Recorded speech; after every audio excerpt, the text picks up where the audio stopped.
নমস্কার, কেমন আছেন সবাই? সুপ্রিয়ার ঘরকন্যা একটা ভিডিওতে সবাইকে স্বাগত। সকালবেলা তো ভালোই, সব কাজবাজ শেষ করে আমি একটু হাঁটাহাঁটি করলাম, কিন্তু এখন মা আকাশে যে এমন একটা মেঘ করছে, না জানি বৃষ্টি কত দূর কী হয়। আর ভালো লাগে না, বৃষ্টি আমার এত পছন্দের, কিন্তু এত পরিমাণে বৃষ্টি হওয়ার পরে এখানে জল জমে যায়, বৃষ্টিটা আর এখন আমার ভালো লাগে না। যাই হোক, চলুন এখান থেকে ভিডিওটা শুরু করি আর রুমে যাই, নতুবা যে কোনো সময় বৃষ্টি হবে আমি ভিজে যাবো, যেতে পারবো না। বলতে না বলতেই বৃষ্টি চলে আসলো। মানে কি, এই পাশ দিয়ে কিন্তু সূর্য দেখেন, পূব আকাশে আবার বৃষ্টি হতেছে। যাই হোক, বৃষ্টির কাজ করতেছে, আমার তো আমার কাজ করতে হবে। আমি মায়ের খাবারটা রেডি করতেছি। মায়ের খাবার আর আমার খাবার আজকে একই হবে। এই তোতনা নাকি সিয়া সিডস, মায়েতে তো রেগুলার খায়, আজকে করছি একটু টক দই ফেটাইয়া নিয়েছি, এর মধ্যে তোতমার দানা, সাথে কিশমিশ, কাজু, একটু কলা আর একটুখানি মধু দিয়ে এটা 5 মিনিটের মতো রেখে দেব, তাহলে এটা খাবে। উনি সকালবেলা ড্রাই ফ্রুটস খায়, এরপরে যে খাবার খাওয়ার খায়, কিন্তু আজকে বললাম আজকে ওভাবে ড্রাই ফ্রুটস খাওয়ার দরকার নেই, আমি দিচ্ছি রেডি করে। তো আজকে উনি এভাবেই খাবে। আর ওনাকে নতুন নতুন খাবার দিলে উনি বেশ পছন্দ করতেছে ইদানিং, আমারও ভালো লাগে। উনি তো একঘেয়ে খাবার আগে খাইতেন শুধু রুটি দিয়ে, গুড় দিয়ে, প্যারা দিয়ে, আজকে একটু অন্যরকম খাক। আমি এবারেতে আসার পরে একটু খাওয়া দাওয়ার প্যাটার্নটা ওনার একটু চেঞ্জ হয়েছে। জানেন, আমি প্রথম অনেক ভয় পাইতাম এবারের খাওয়া দাওয়া নিয়ে, যে এরা কী খায়। পরে আমি এখন সবাইকে আমার মতোই করে নিছি। কালকে রাত্রেবেলা জানেন বাজার নিয়ে আসছে, মাসিক বাজার হয়ে গেছে, কিন্তু মাসের কতদিন দেখেন, তাও কিন্তু বাজার কমপ্লিট করা হয় নাই। মানে কিন্তু স্যারের দোষ ছিল না বাজার দেরি করে আনাতে, আমি আসলে লিস্ট দিতে একটু দেরি করছি, কারণ সে তো আর জানে না রান্নাঘরে কি আছে কি নেই, এটা সম্পূর্ণটাই আমার উপর ডিপেন্ড করে। আর আমার না আজকে এটা আনো, কালকে ওটা আনো, আজকে তেল আনো, কালকে লবণ আনো, পরশুদিন বিস্কুট আনো, এগুলোকে আমার বলতে একদমই ভালো লাগে না। তো যেগুলো শেষ হয়ে যায় সেগুলোকে আমি বলে দেই, যাতে 1 মাস চলে, মাসের 15 দিন চলবে, সেইভাবেও বলি না, হ্যাঁ এটা কম, এটা লাগতে পারে আমার, সেভাবেই আমি বলে দিই। তো এই মাসে হচ্ছে ডাল মাত্র 2 আইটেমের আনাইছি, মুসুরির ডাল অনেকখানি আছে। তো এইভাবে একটু নিজে গুছিয়ে রাখলে হয় কি, যদি হঠাৎ করে 4-5 জন গেস্টও চলে আসে, কোনো সমস্যা হয় না। দেখুন, আমরা তো বাঙালি, আমাদের মাছ ভাত, ডাল ভাত, ডাল আলু ভর্তা হইলে তো আমরা নিজেরাই খেয়ে ফেলতে পারি। আর বর্তমানে দেশের যে অবস্থা, কোনো কিছুতে হাত দেওয়া যায় না, সব কিছুর দাম দ্বিগুণ হয়ে যাইতেছে। কি যে অবস্থা, কে জানে কোথায় যাবে দেশ। সে যে কয়টা লিস্ট নিয়ে গেছে, ম্যাক্সিমাম জিনিস পায় নাই জানেন। এখানে দোকানে এখন গেলেই এটা পাওয়া যায় না, বড় তেলের বোতল পাওয়া যাচ্ছে না, 5 লিটারের বোতল, বলতে ছোটোটা নিতে বলেন। এটা হয়, ছোটোটা নিলে আবার মাসের মাঝখানে আবার আনতে হবে।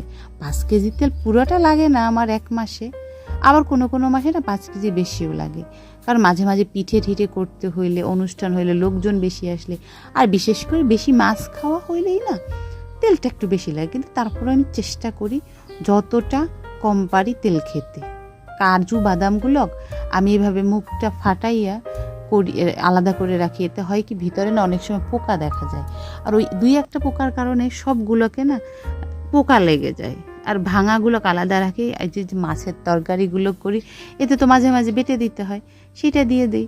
বলছিলাম 1 প্যাকেট ওডোনিল আনতে, সে বলতেছে যে ওডোনিল নাকি পাওয়া যাচ্ছে না। জানেন, যখন বন্যা হইলো আমরা মোমবাতি কিনতে পারি নাই, চিড়ে ছিল না, চিড়ে, মুড়ি, খই, কি একটা অবস্থা ছিল, ব্রেড পাওয়া যাইত না তখন। তারপরেও কিছু মানুষের খাবার জোগাড় হয়েছিল, এইটাই যথেষ্ট। একটা নুডলস না আনলেই হয় না। মাঝে মাঝে ভাবি যে আর নুডলস খাবো না, কিন্তু ওই যে আমরা যে নুডলসটা প্রচণ্ড পরিমাণে পছন্দ করি, কিন্তু এইবার মনে হয় নুডলসটা বাদই দিতে হবে। স্যারে এসে বলল নুডলসে সীসা ধরা পড়ে। আমি জানি এটা ম্যাগি নুডলস একবার ধরা পড়ছিল, শুনেছিলাম চপস্টিকে নাকি নেই, কিন্তু চপস্টিকেও নাকি আছে। তো নুডলসটা চেষ্টা করব এখন থেকে বাদ দেওয়ার, কিন্তু আমি কিন্তু প্রচণ্ড পছন্দ করি নুডলসটা। বলছিলাম বিস্কিট 3 প্যাকেট আনতে, 3 প্যাকেট না আনলে না হয় না। মাঝখানে হঠাৎ করে সে থাকে না বাসায়, হুট করে গেস্ট আসলে বলেন তখন কি করি, সে বলল যে বিস্কিট মানে সে যেটা পছন্দ করে সেই বিস্কিটটা অ্যাভেলেবেল নেই, তাই এটার একটা আনছে, মাঝখানে আবার বেকারি থেকে নেই। তার লাগবে না, আমি দেখি যেদিন বের হব আমি একটু নিয়ে আসবো বেশি করে। কিন্তু আমাকে বলে সে যে তুমি চাইলে বাজার করতে পারো, কিন্তু আমি না করি না, আমার ভালো লাগে না বাজার করতে। আমার শুধু শাড়ি, গয়না, কসমেটিক্স, ঘর সাজানোর কিছু এগুলো কিনতে ভালো লাগে। আমি কাঁচা বাজার অত বেশি অভ্যস্ত না। চিনিটাও শেষ হয়ে গেছিল, চিনিটা এখন আনাইছি। জানেন, আমি তাকে একটা ভালো কাজ শিখাইতে পারছি, সেটা হচ্ছে সে এখন চায়ে চিনি খায় না। কোথাও গেলে সে চেষ্টা করে চিনিটা অ্যাভয়েড করতে। চিনিটা তো আমাদের জন্য একদমই ভালো না। আমরা কিন্তু গুড়টা অনেক পছন্দ করি, বিশেষ করে আমি গুড় পছন্দ করি। কিন্তু এখন যা গুড়ের অবস্থা, গুড়ের মধ্যেও না চিনি আছে, তার জন্য না গুড়টাও আমার খাওয়া বন্ধ হয়ে যাইতেছে। আমাদের বাড়ি থেকে এবছর যে শীতের সময় গুড়টা আনছিলাম, সেটা যে এত ভালো ছিল জানেন, এই কয়েকদিন আগে না শেষ হয়েছে, এই পর্যন্ত ভালো ছিল। এখানে আমার সব টুকিটাকি যে বাজারগুলো লাগে, চিনি, পোলাও চাল, তেল, এগুলো আনলে হয় কি আমাকে আর কোনো দিকে তাকানো লাগে না, তাকে আমার আর বিরক্ত করা লাগে না। আমি সব গুছাইয়া রাখি এবং মাসে কোন দিন কি রান্না করব আমি মাসের শুরুতেই না একটা প্ল্যান করে রাখি। কারণ সে যেহেতু সারা সপ্তাহে বাড়িতে খায় না, শুক্রবার আর শনিবার খায়, শনিবারও তো এখন অফিস আছে, তো সেই বুঝে একটু ভালো মন্দ রান্না করি। আমাদের ভালো মন্দ তো সেটা আপনারা জানেনই, আমরা যেহেতু কোনো রকম মাংস ডিম খাই না, ওই মাছের উপর দিয়েই আমাদের ভালো মন্দ। কিন্তু আমার কাছে সবজি দিয়ে যেদিন রান্না করা হয়, আমি এবং আমার হাজব্যান্ড দুজনেই আমরা সবজি খেতে পছন্দ করি, সেইটা ভালো লাগে। এই যে দারচিনিগুলো কানে আমার না একদমই ভালো লাগে না, এইটা ভাঙতে এত সময় লাগে। আর ব্লেন্ডারে দিলে জানেন, এটা আবার শিল নোড়া দিয়ে মানে পুতা দিয়ে এটাকে গুতাইয়া ছোটো করতে হয়, ভেঙে ভেঙে দিতে হয়, নতুবা সমস্যা হয়ে যায়। এই যে গুড় আনছে, আমি একটু মুখে দেবো কি, দেখাই যেতেছে চিনিতে ভরা। আমি গুড়টা খুব পছন্দ করি, আমি এমনি এমনি না আগে গুড় খাইতাম, ধরে ধরেই মুখে দিতাম, কিন্তু চিনির জন্য এখন না খেতে ইচ্ছে করে না। একাতে আমি মিষ্টি অত বেশি পছন্দ করি না, তারপরে একটু লাগে টক টুকে, না হইলেই নয়।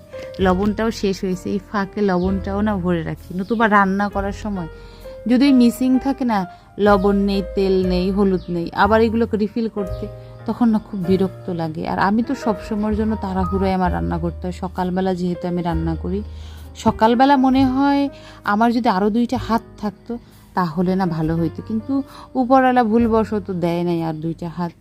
একটু গুঁড়া মশলা শেষ হয়ে গেছিলো, বলেছিলাম একটু হলুদ আনতে। জানেন, এই যে হলুদটা আনে, এই হলুদটা খুবই ভালো, যেখান থেকে আনে শুধু এখানে ভেঙে তারপরে বিক্রি করে। ব্যাস বাজারগুলো গোছায় রেখে দেরি হয়ে গেছে অনেকটা। আমি এখানে রান্না বসেছি, কচু গাঠি দিয়ে মা যে মাছ পাঠাইছিল, খলসে মাছ, তাই রান্না করছি। আর এখানে কাটারি মাছ রান্না করছি, আর গতকালকের একটু ডাল ছিল। এই দিয়ে আজকের দিনটা চালাইয়ে দেবো। সকাল থেকে তো ফুল স্পিডে কাজ করতেছিলাম, ভালোই কাটলো, রান্নাও করলাম ঠিকঠাক। এরপরে ঘরটা মুছে স্নান করতে যাব যখন, তখন যেন এই চোখে কি গেল, এতটা বেশি খারাপ লাগতেছে এখন, জানি না কি হলো। ক্ষুধাও লাগছে, কিন্তু চোখের ব্যথা খাইতে ইচ্ছা করছে না। জল দিয়ে অনেকক্ষণই দিলাম, গরম ভাব দিলাম, তাও কমতেছে না, শুধু জলই বেরোচ্ছে, আর চোখ তো লাল হয়ে গেছে, খুইলাই রাখতে পারতেছি না, কে জানে কি হলো। চোখের ব্যথা তো এখনও কমে নাই। আর এইদিকে অবস্থা দেখুন, সে 4টা বাতাবি লেবু কিনে আনছে, দামে নাকি কম পাইছে, 4টা নিয়েছে মাত্র 100 টাকা, তার জন্য নিয়ে আসছে। যাই হোক, অনেকটা পছন্দ করে যেহেতু বাতাবি লেবু, তার জন্য এনেছে। আমি আর কিছু বলিনি, একটা সাদা হয়েছে, ওইগুলোকে রং কেমন হবে কে জানে। চলুন তাহলে বাতাবি লেবু মেখে দিয়ে সে খাক। ভিডিওটা তাহলে আজকের মতো এখানেই শেষ করছি। যদি ভালো লেগে থাকে একটা লাইক করে দেবেন, আর যদি ভিডিও সম্পর্কে কিছু জানার থাকে কমেন্ট করে জানাবেন। সবাই সুস্থ থাকবেন, ভালো থাকবেন, সাবধানে থাকবেন। দেখা হবে পরবর্তী আরও একটা ভিডিওতে।